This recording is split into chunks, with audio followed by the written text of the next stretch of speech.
नमस्कार दर्शक बंधु। आज आम एमती जड़े नेता विषय कथा हेबा जी काली पर्यंत थिले सिनेमार थलपति आज होगले तमिलनाडुर मुख्यमंत्री।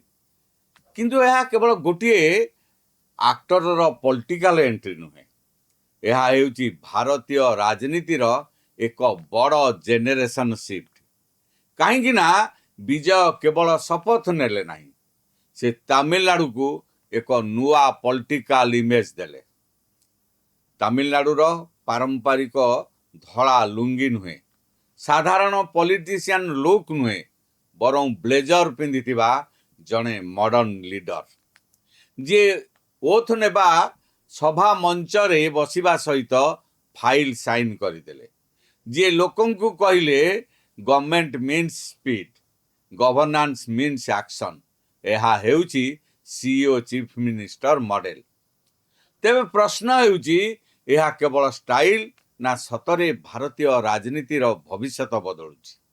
आजिर पॉलिटिकल भागवत रे आमे आलोचना करिबा विजय को पॉलिटिकल राइज केमिति हैला, लोक माने काहेकि तांको एते भल पाइले, डीएमके एआईएडीएमके राजनीति काहेकि भांगी गला, सीईओ सीएम मॉडल आसिले कौन हेबो। आउ सबुठारु बड़ कथा हला यही मॉडल भारतर अन्य राज्य को मध्य प्रभावित करिवो कि।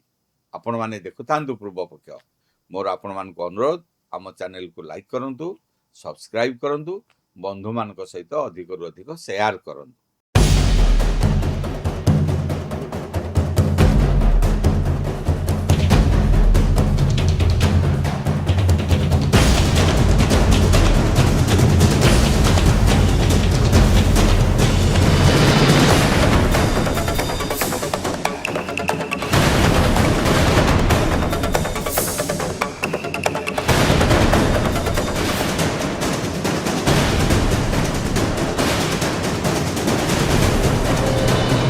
दर्शक बंधु, तमिलनाडुर राजनीति को जदि आपण माने देखिबे तेबे सेठारे प्राय 50 वर्ष धरी दुईटी दलर शासन चालुथला। गोटी हैला डीएमके, अन्यटी हैला एआईएडीएमके। करुणानिधि, जयललिता, स्टालिन, पानीर सेल्वम एई भली किछि किछि ना बदलुथला, किंतु सिस्टम जहा थिला सेया थिला। एई दुई दल छड़ा तमिलनाडु रे केई क्षमता को आसी परिबे नाही। एही कथा को तमिलनाडुर लोक माने प्रायतः ऑलमोस्ट परमानेंट ट्रुथ भावे भाबी नहीं थिले। किंतु 2026 इलेक्शन से समस्त इक्वेशन को भांगी देछि। एक्टर विजय को दल टीवी के जहाँकि तमिलगा फैक्ट्री कागजम हठात तमिलनाडुर सबुठो बड़ पार्टी होईगला। यह केवल इलेक्शन विक्ट्री नुहे, यह आंटी एस्टाब्लिशमेंट एंगर रो एक्सप्लोजन थिला। लोक माने डीएमके एआईएडीएमके शासन रे टायर्ड हो जाइथिले। से माने करप्शन को देखि देखि क्लांत हो जाइथिले। डायनेस्ट पॉलिटिक्स देखि क्लांत भी होइथिले। ओल्ड स्टाइल स्पीच सुनी भी क्लांत होइथिले। से मान को लागुथिला सबु पार्टी सेम। ठीक सेतिक बेले विजय आसिले एक फ्रेश फेस भावरे। से आइडियोलॉजी ठारू अधिक चेंज को गुरुत्व देले एवं युवक माने सेथिरे निज फ्यूचर देखिले। भारत रे एक्टर पॉलिटिक्स किछि नुआ कथा नुहे। पूर्वरु एमजीआर, जयललिता, करुणानिधि, एनटीआर, पवन कल्याण थिले। एबे किंतु विजय को एंट्री अन्य मानक ठारू अलग लागुछि। काहेकि ना पुराना एक्टर पॉलिटिशियन माने इमोशनल कल्ट उपरे पॉलिटिक्स करुतले, किंतु विजय सोशल मीडिया जेनरेशन को टार्गेट कले। तांको कैंपेन सिनेमैटिक थिला, किंतु लैंग्वेज कॉर्पोरेट थिला। से रिवोल्यूशन कथा कहले नहीं, से सिस्टम एफिशिएंसी कथा कहले। से कहले government should work like a company, accountability, delivery, speed, result. एई शब्द गुड़िक तमिलनाडु पॉलिटिक्स रे नुआ लागुछि। राजनैतिक विश्लेषक मानक मतरे विजय ट्रेडिशनल पॉलिटिकल ग्रामर को भांगी देइछन्ति।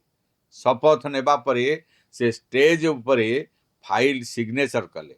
यह सिंबलिक थिला, से मेसेज देउथिले। आउ से मेसेज थिला, मु केवल पॉलिटिशियन नुहे, मु जने एडमिनिस्ट्रेटर। दर्शक बंधु, केबे केबे पॉलिटिक्स रे ड्रेस मध्य मेसेज देई थाए। ତାମିଲନାଡୁର ଟ୍ରାଡିସନାଲ ପଲିଟିସିଆନ ସାଧାରଣତଃ ହ୍ୱାଇଟ୍ ସାର୍ଟ ଏବଂ ଭେଷ୍ଟି ପିନ୍ଧନ୍ତି, କିନ୍ତୁ ବିଜୟ ବ୍ଲେଜର ପିନ୍ଧି ଶପଥ ନେଲେ। ଏହା କେବଳ ଫ୍ୟାସନ୍ ନୁହେଁ, ଏହା ଏକ ବ୍ରାଣ୍ଡିଂ। ସେ ନିଜକୁ ଏକ ୟଙ୍ଗ ମଡର୍ଣ୍ଣ ସିଇଓ ଭାବରେ ପ୍ରୋଜେକ୍ଟ କଲେ। ଆଉ ସୋସିଆଲ ମିଡ଼ିଆରେ ଏହି ଇମେଜ ଏବେ ବହୁତ ଭାଇରାଲ ହେଉଛି। ଯୁବକମାନେ କହିଲେ ଏହା ଓଲ୍ଡ ପଲିଟିକ୍ସ ନୁହେଁ, କିନ୍ତୁ ଅପୋଜିସନ କହିଲା ଏହା ପଲିଟିକ୍ସ ନୁହେଁ ପବ୍ଲିସିଟି। ଏଠାରେ ଆସୁଛି ସବୁଠାରୁ ବଡ଼ ଇଣ୍ଟରେଷ୍ଟିଂ ଡିବେଟ୍। ଆଜିର ପଲିଟିକ୍ସରେ ଇମେଜ ବଡ଼ ନା ଗଭର୍ଣ୍ଣାନ୍ସ ବଡ଼? କାରଣ ଆଜିର ଭୋଟର ଇମୋସନ ସହିତ ଅପ୍ଟିକ୍ସକୁ ମଧ୍ୟ ଦେଖୁଛି। ବିଜୟ ନିର୍ବାଚନରେ କାହିଁକି ଜିତିଲେ?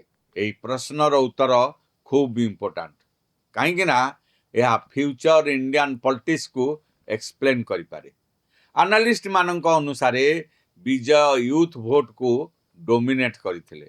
Urban voters, first time voters, ମହିଳା ଭୋଟର୍ସ ସମସ୍ତଙ୍କ ମଧ୍ୟରେ ତାଙ୍କ ପପୁଲାରିଟି ବହୁତ ବଡ଼ ଥିଲା। କାହିଁକି ନା ସେ ଆଣ୍ଟି କରପ୍ସନ ଇମେଜ ନେଇକି ଆସିଥିଲେ। ସେ ଫ୍ୟାନ୍ କ୍ଲବକୁ ପଲିଟିକାଲ ମେସିନରେ କନଭର୍ଟ କରିଦେଲେ। ଏହା ବହୁତ dangerous combination. Emotion plus organisation.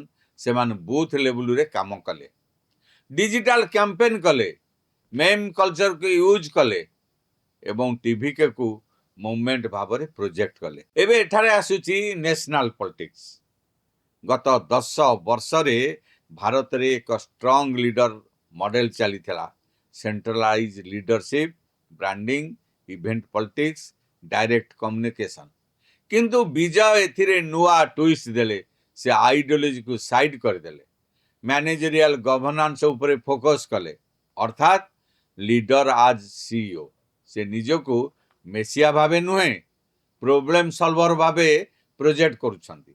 ଏହା ଅର୍ବାନ ଇଣ୍ଡିଆକୁ ଆପିଲ କରୁଛି, କାହିଁକି ନା ଆଜିର ମିଡିଲ କ୍ଲାସ ଆଇଡିଓଲୋଜି ଠାରୁ ଅଧିକ ଡେଲିଭରି ଚାହୁଁଛି। Road, electricity, job, infrastructure. ସେମାନେ କହୁଛନ୍ତି ହୁ କ୍ୟାନ୍ ଡେଲିଭର ଫାଷ୍ଟେଷ୍ଟ। ଏହି ମାଇଣ୍ଡସେଟ୍ ହିଁ ବିଜୟ ପଲିଟିକ୍ସର ବ୍ୟାକବୋନ୍ ସାଜିଛି। ଦର୍ଶକ ବନ୍ଧୁ, ପଲିଟିକ୍ସ କେବେ ଇଜି ନୁହେଁ। ବିଜୟଙ୍କ ଏଥ୍ ସେରିମନି ପରେ ପରେ ତୁରନ୍ତ କଣ୍ଟ୍ରୋଭର୍ସି ମଧ୍ୟ ଆରମ୍ଭ ହୋଇଯାଇଛି। କିଛି ରିପୋର୍ଟ ଅନୁସାରେ ରାଜ୍ୟ ସଙ୍ଗୀତ ତାମିଲ ଥାଇ ଭାଜଥୁକୁ ସେରେମନି ପରେ ରଖାଯାଇଥିବାରୁ ବିବାଦ ଆରମ୍ଭ ହୋଇଛି। ଅପୋଜିସନ ଏହାକୁ ତାମିଲ ଆଇଡେଣ୍ଟିଟି ସହ ଯୋଡ଼ିଛି। ଏହା ଦେଖାଉଛି ତାମିଲନାଡୁ ପଲିଟିକ୍ସରେ ସିମ୍ବଲିଜିମ୍ ବହୁତ ପାୱାରଫୁଲ୍। ଗୋଟିଏ ଛୋଟ ଇଭେଣ୍ଟ ମଧ୍ୟ ପଲିଟିକାଲ ଷ୍ଟର୍ମ ହୋଇଯାଏ। ଏଠାରେ ବିଜୟଙ୍କ ପାଇଁ ଚ୍ୟାଲେଞ୍ଜ ଆରମ୍ଭ ହେଲା, କାହିଁକି ନା ସିନେମାରେ ଫ୍ୟାନ୍ ଥାଏ, କିନ୍ତୁ ପଲିଟିକ୍ସରେ ଅପୋଜିସନ୍ ଥାଏ। ଇଲେକ୍ସନ ଜିତିବା ଗୋଟେ କଥା, ଆଉ ଶାସନ ଚଳେଇବା ଅନ୍ୟ ଏକ କଥା। ପିରାମ୍ବୁର ବିଧାନସଭା ନିର୍ବାଚନ ମଣ୍ଡଳୀର ସାମାଜିକ ସମସ୍ୟା ଏବେ ବିଜୟଙ୍କ ସମ୍ମୁଖରେ ବଡ଼ ଚ୍ୟାଲେଞ୍ଜ। ବନ୍ୟା, ନିଶା କାରବାର, ପରିମଳ ପରିଚାଳନା, ଶିକ୍ଷା ସମସ୍ୟା ରହିଛି ଏ ଅଞ୍ଚଳରେ। ଲୋକମାନେ ଏବେ ରେଜଲ୍ଟ ଚାହୁଁଛନ୍ତି, କାହିଁକି ନା ଲୋକମାନଙ୍କ ମନରେ ଅସୁମରି ଆଶା ରହିଛି। ଯେତେବେଳେ ଆପଣ ନିଜକୁ ସିଇଓ ସିଏମ୍ ଭାବରେ ପ୍ରେଜେଣ୍ଟ କରନ୍ତି, ଲୋକମାନେ କ୍ୱାର୍ଟରଲି ପରଫର୍ମାନ୍ସ ମଧ୍ୟ ଚାହିଁବେ। ଏହା ଟ୍ରାଡିସନାଲ ପଲିଟିକ୍ସ ଠାରୁ ଅଧିକ ରିସ୍କି, କାରଣ ଏଠାରେ ଇମୋସନାଲ ସ୍ପିଚ୍ ପର୍ଯ୍ୟାପ୍ତ ନୁହେଁ, ପରଫର୍ମାନ୍ସ ଦେଖାଇବାକୁ ପଡ଼ିବ। ଶପଥ ନେଉ ନେଉ ବିଜୟ 200 ୟୁନିଟ୍ ବିଜୁଳି ବିଲ୍ ଛାଡ଼ ଘୋଷଣା କଲେ। ଏହାର ଦୁଇଟି ଅର୍ଥ ରହିଛି। ପ୍ରଥମତଃ, ସେ ତାଙ୍କ ପ୍ରୋମିସ୍କୁ ଶୀଘ୍ର ଇମ୍ପ୍ଲିମେଣ୍ଟ କରିବାକୁ ଚାହୁଁଛନ୍ତି।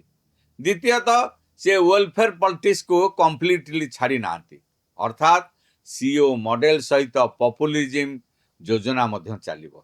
ଏହା ଇଣ୍ଡିଆନ ପଲିଟିକ୍ସର ରିଏଲିଟି। କେବଳ ଏଫିସିଏନ୍ସି ଦେଇ ଇଲେକ୍ସନ ଜିତା ଯାଏ ନାହିଁ, ଇମୋସନ ଏବଂ ୱେଲଫେୟାର ମଧ୍ୟ ଆବଶ୍ୟକ। ବିଜୟଙ୍କ ରାଇଜର ଜାତୀୟ ପ୍ରଭାବ ମଧ୍ୟ ରହିଛି। କିଛି ଇଣ୍ଟରନ୍ୟାସନାଲ ରିପୋର୍ଟ କହୁଛି ଦକ୍ଷିଣ ଭାରତରେ ବିଜେପିର ଚ୍ୟାଲେଞ୍ଜ ଏବେ ଆହୁରି ଡିଫିକଲ୍ଟ ହୋଇପାରେ, କାହିଁକି ନା ବିଜୟ ଆଞ୍ଚଳିକ ପରିଚୟକୁ ମଡର୍ଣ୍ଣ ପ୍ୟାକେଜିଂ ଦେଉଛନ୍ତି। ସେ ଆଣ୍ଟି ହିନ୍ଦୀ ସେଣ୍ଟିମେଣ୍ଟକୁ ଓପନଲି ଆଗ୍ରେସିଭ କରୁନାହାନ୍ତି, କିନ୍ତୁ ତାମିଲ ପ୍ରାଇଡକୁ ଷ୍ଟ୍ରଙ୍ଗ ରଖୁଛନ୍ତି। ଏହା ସ୍ମାର୍ଟ ପଲିଟିକ୍ସ। ସେ regional emotion plus modern governance ଦୁଇଟିକୁ ମିକ୍ସ କରୁଛନ୍ତି। ବିଜୟଙ୍କର ସବୁଠାରୁ ବଡ଼ ଶକ୍ତି କ'ଣ ଜାଣନ୍ତି? କମ୍ୟୁନିକେସନ୍। ସେ କ୍ୟାମେରାକୁ ବୁଝନ୍ତି, ଭିଜୁଆଲ ଇମ୍ପାକ୍ଟକୁ ବୁଝନ୍ତି, ଅଡ଼ିଆନ୍ସ ସାଇକୋଲୋଜିକୁ ବୁଝନ୍ତି। ସେଥିପାଇଁ ତାଙ୍କ ପଲିଟିକାଲ ଇଭେଣ୍ଟ ସିନେମାଟିକ୍ ଲାଗେ ଏବଂ ସୋସିଆଲ ମିଡ଼ିଆ ଜେନେରେସନ୍ ଏହାକୁ ଫଲୋ କରୁଛି। କିଛି ଡାଇରେକ୍ଟର ଏବଂ ଆକ୍ଟର ମଧ୍ୟ ତାଙ୍କୁ ପ୍ରଶଂସା କରୁଛନ୍ତି। କିନ୍ତୁ ଏଠାରେ ବିପଦ ମଧ୍ୟ ରହିଛି। ପଲିଟିକ୍ସ ରିଏଲିଟି ସିନେମା ନୁହେଁ। ଏଠାରେ କ୍ଲାଇମାକ୍ସ ମ୍ୟୁଜିକ୍ ନଥାଏ। ଏଠାରେ ଅନଏମ୍ପ୍ଲୟମେଣ୍ଟ ଥାଏ, ଇକୋନୋମିକ୍ ପ୍ରେସର ଥାଏ, ଆଡମିନିଷ୍ଟ୍ରେଟିଭ ରେଜିଷ୍ଟାନ୍ସ ଥାଏ। ରାଜନୀତିରେ ବିଜୟ ଫେଲ୍ ହେଲେ କ'ଣ ହେବ? ଏହି ପ୍ରଶ୍ନ ଏବେ ବହୁତ ଗୁରୁତ୍ୱପୂର୍ଣ୍ଣ। କାହିଁକି ନା ଯେତେ ବଡ଼ ରାଇଜ୍ ସେତେ ବଡ଼ ଫଲ୍ ମଧ୍ୟ ଭାରତ ଦେଖିଛି। ଯଦି ଗଭର୍ଣ୍ଣାନ୍ସ ଫେଲ୍ ହେଲା ଲୋକମାନେ କହିବେ ଆକ୍ଟର ରହିଗଲେ। ଯଦି ସକ୍ସେସ୍ ହେଲେ ତାହେଲେ ଭାରତରେ ପଲିଟିକ୍ସରେ ନୂଆ ଟ୍ରେଣ୍ଡ ଆରମ୍ଭ ହେବ, ଯେଉଁଠାରେ ଲିଡରମାନେ ଆଇଡିଓଲୋଜି ଠାରୁ ଅଧିକ ମ୍ୟାନେଜମେଣ୍ଟ କଥା କହିବେ। ତେଣୁ ପ୍ରଶ୍ନ ଉଠୁଛି ଭାରତର ଭବିଷ୍ୟତ ପଲିଟିକ୍ସ କେମିତି ହେବ? ଆଜିର ୟୁଥ୍ ଭୋଟର ଅଲଗା। ସେ ଜାତୀୟ ଭାଷଣରେ ବିରକ୍ତ ହେଲେଣି, ଟ୍ରାଡିସନାଲ ପଲିଟିକ୍ସରେ ସେ ବୋର୍ ହେଲେଣି। ସେ ଇନଷ୍ଟାଗ୍ରାମ ଜେନେରେସନ୍। ସେ ଭିଜୁଆଲ ପଲିଟିକ୍ସକୁ ବୁଝେ, ବ୍ରାଣ୍ଡିଂକୁ ବୁଝେ, ସ୍ପିଡକୁ ଭ୍ୟାଲ୍ୟୁ କରେ। ବିଜୟ ସେହି ଜେନେରେସନର ପ୍ରଡକ୍ଟ। ସେଥିପାଇଁ ତାଙ୍କ ରାଇଜ୍କୁ କେବଳ ତାମିଲନାଡୁ ଷ୍ଟୋରି ଭାବରେ ଦେଖିଲେ ଭୁଲ ହେବ। ଏହା ଫ୍ୟୁଚର ଇଣ୍ଡିଆର ପଲିଟିକାଲ ପ୍ରୋଟୋଟାଇପ୍ ହୋଇପାରେ। ଦର୍ଶକ ବନ୍ଧୁ, ତାମିଲନାଡୁରେ ଏବେ କେବଳ ସରକାର ବଦଳି ନାହିଁ, ରାଜନୀତିର ପ୍ରେଜେଣ୍ଟେସନ୍ ବଦଳିଗଲା। ବ୍ଲେଜର ପିନ୍ଧିଥିବା ଜଣେ ଚିଫ୍ ମିନିଷ୍ଟର ଷ୍ଟେଜ୍ ଉପରେ ଫାଇଲ୍ ସାଇନ୍ କରୁଛନ୍ତି, କ୍ୟାମେରା ଫ୍ରେଣ୍ଡଲି ଗଭର୍ଣ୍ଣାନ୍ସ ଦେଖାଉଛନ୍ତି। ଏହା ଓଲ୍ଡ ଇଣ୍ଡିଆନ୍ ପଲିଟିକ୍ସ ନୁହେଁ, କିନ୍ତୁ ଇତିହାସ ଆମକୁ ଗୋଟିଏ କଥା ଶିଖାଏ, ଇମେଜ୍ ଇଲେକ୍ସନ୍ ଜିତାଇପାରେ, କିନ୍ତୁ ଗଭର୍ଣ୍ଣାନ୍ସ ଇତିହାସ ଲେଖେ।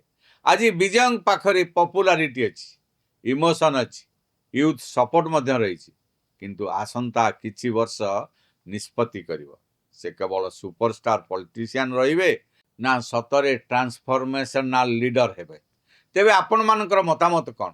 ବିଜୟ ସତରେ ତାମିଲନାଡୁକୁ ବଦଳାଇ ପାରିବେ କି ନା ଏହା କେବଳ ସିନେମାଟିକ୍ ପଲିଟିକ୍ସ? ଆପଣମାନେ ଏହା ଉପରେ କ'ଣ ଭାବୁଛନ୍ତି କମେଣ୍ଟ ବକ୍ସରେ ଜଣାନ୍ତୁ। ଏହି ଭିଡ଼ିଓଟି ଯଦି ଆପଣମାନଙ୍କୁ ଭଲ ଲାଗିଥାଏ ତେବେ ଏହାକୁ ଲାଇକ୍ ଓ ସେୟାର କରନ୍ତୁ। ଏମିତି ଅଧିକ ବିଶ୍ଳେଷଣ ପାଇଁ ଆମ ଚ୍ୟାନେଲକୁ ସବସ୍କ୍ରାଇବ୍ କରନ୍ତୁ। ଏଇଠି ଶେଷ କରୁଛି ଆଜିର ପଲିଟିକାଲ ଭାଗବତ। ଆଜି ପାଇଁ ମୋତେ ବିଦାୟ ଦିଅନ୍ତୁ। ସୁସ୍ଥ ରୁହନ୍ତୁ, ସଚେତନ ରୁହନ୍ତୁ ଏବଂ ଦେଖୁଥାନ୍ତୁ ଆମ ଚ୍ୟାନେଲ ପୂର୍ବପକ୍ଷ।